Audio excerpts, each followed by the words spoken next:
Intro. The Rise of a Legend. In the vast plains of Central Asia, where the winds carry whispers of warriors long forgotten, a name once shook the world like thunder: Attila. To the Romans he was the Scourge of God. To his people he was the bringer of unity, strength, and destiny. But who was Attila? A ruthless conqueror, a diplomatic mastermind, or a leader shaped by the harsh world around him? Today we embark on a journey into the life of one of history's most formidable rulers, Attila, King of the Huns.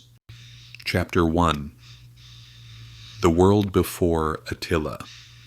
Before Attila emerged, the world of the 5th century was on the brink of collapse.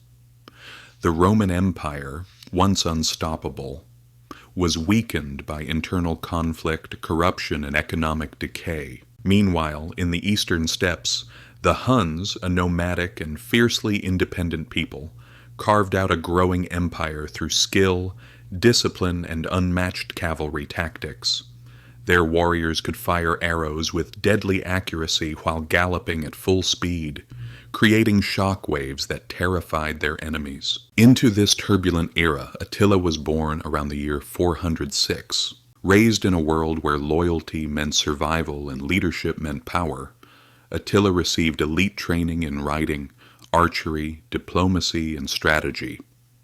He studied Rome, its strengths, its wealth, and more importantly, its weaknesses. Attila did not simply inherit an empire. He inherited a world ready to be reshaped. Chapter 2. Attila ascends to power. Attila rose to prominence alongside his brother, Bleda, and together they ruled the Huns. Unlike many historical rulers, Attila did not seize the throne by force, at least not at first. During these early years, Attila displayed surprising diplomacy. He negotiated with the Romans, securing massive annual tributes, gold that flowed directly into the heart of the Hunnic Empire. But these treaties were not signs of peace. They were signs of Roman weakness.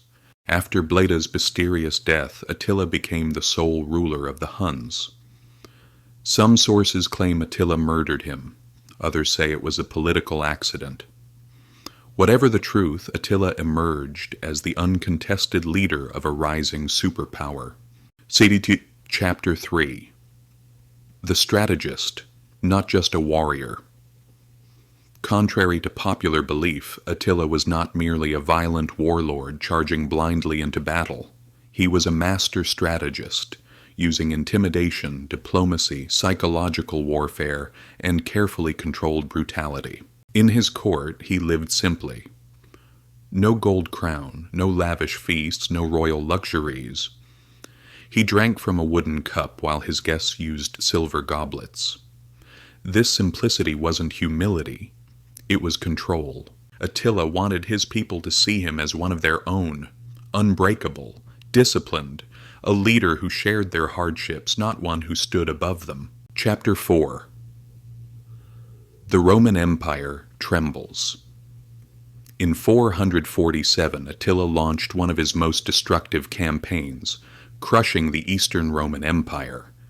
City after city burned. The Romans were forced to buy peace at an extraordinary price, but Attila's eyes were now fixed on the Western Roman Empire. The reason?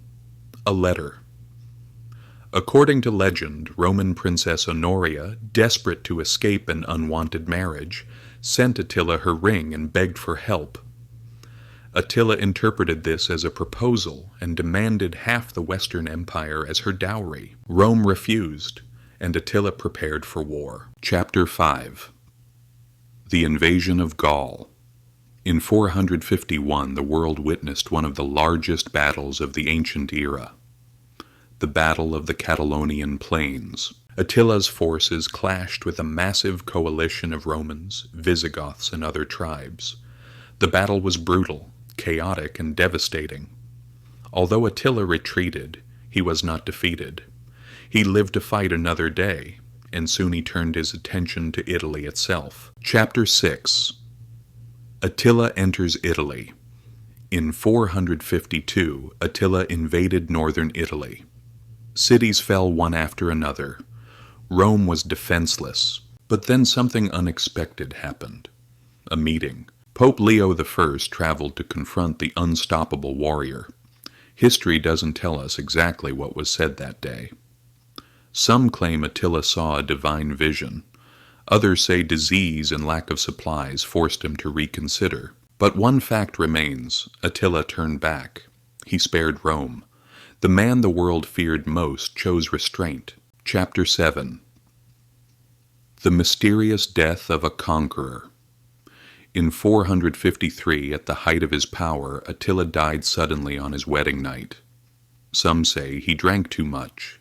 Some say he suffered a fatal nosebleed. Others whisper he was assassinated. His death fractured the unity of the Huns. Without Attila's iron leadership, the empire dissolved within decades. Yet his impact on history never faded. Chapter 8. Legacy of a Legend. To the Romans, Attila was a monster, a destroyer sent by the heavens, but to his own people, he was a unifier. A leader who took a scattered nomadic confederation and forged it into a force that shook the foundation of two empires. His mastery of cavalry warfare influenced medieval knights. His strategies shaped future empires, and his name became a symbol of unstoppable power. Attila remains one of history's most misunderstood figures, a conqueror, a diplomat, a visionary, a man who carved his legacy into the world through sheer force of will. Ending. The man behind the myth. Today, nearly 16 centuries later, the world still remembers his name, Attila the Hun, the warrior who terrified empires, the strategist who commanded nations, the leader who reshaped the ancient world, a legend born of the steppe, and forever etched into the story of human history.